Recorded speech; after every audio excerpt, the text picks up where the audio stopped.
Santee to kick off. And this is a good one. Inside the 5.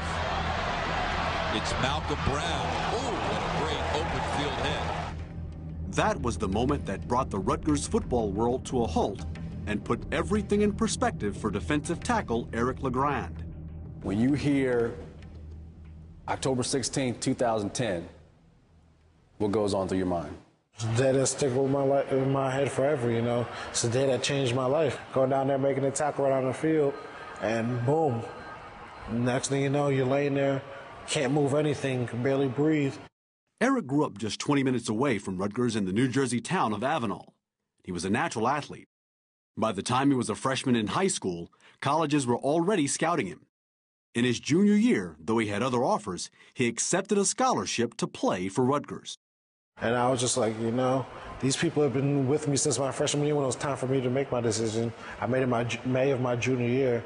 And I'm like, you know, they really care about me. They care about my grades, making sure I'm going to be, you know, qualified to do clearinghouse to go here.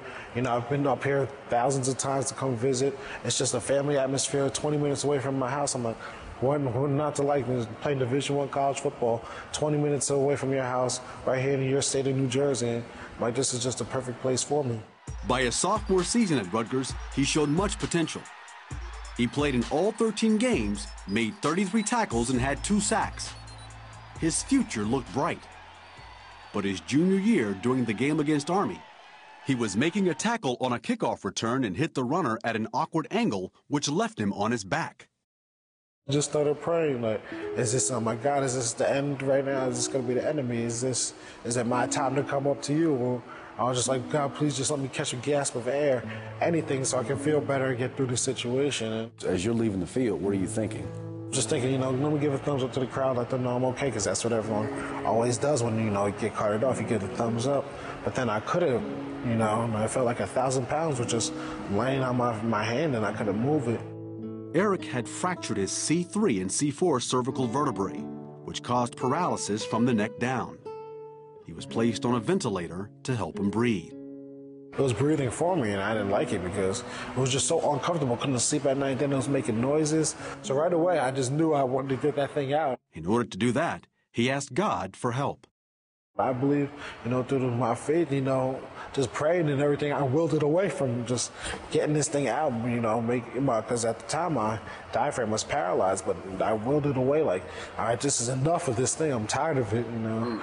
And, you know, God helped me out with that and being able to breathe on my own again.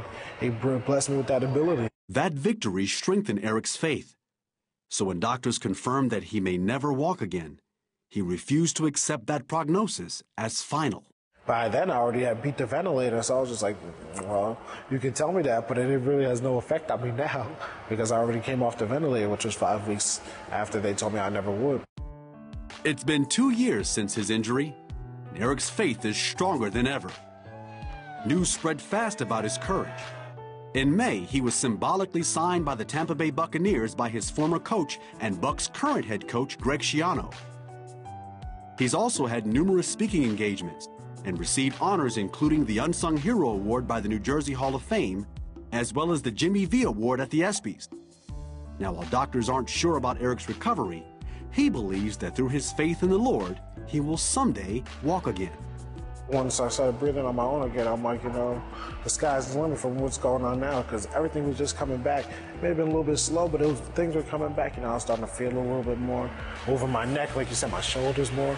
So things were coming back, so that really kept me motivated to see that stuff happening. I'm like, you know, they may have said this, but you never know what's going to happen. They don't know my will, my determination, and my faith, you know, my belief that, you know, anything is possible and everything does happen for a reason. Eric's a busy man these days.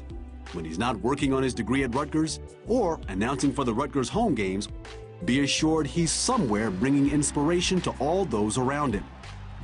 In his new book, Believe, My Faith and the Tackle That Changed My Life, he hopes to spread the message that God is still in control and that all you have to do is believe. I really look at it like, wow, look at what I've been able to do. I've done more in these 2 years than I've done in my entire life playing the game of football. I always say you believe in yourself, you believe in a man above, anything is truly possible in this world. And I don't know when, but he's going to get me up out of this chair and really show that miracles do happen through him.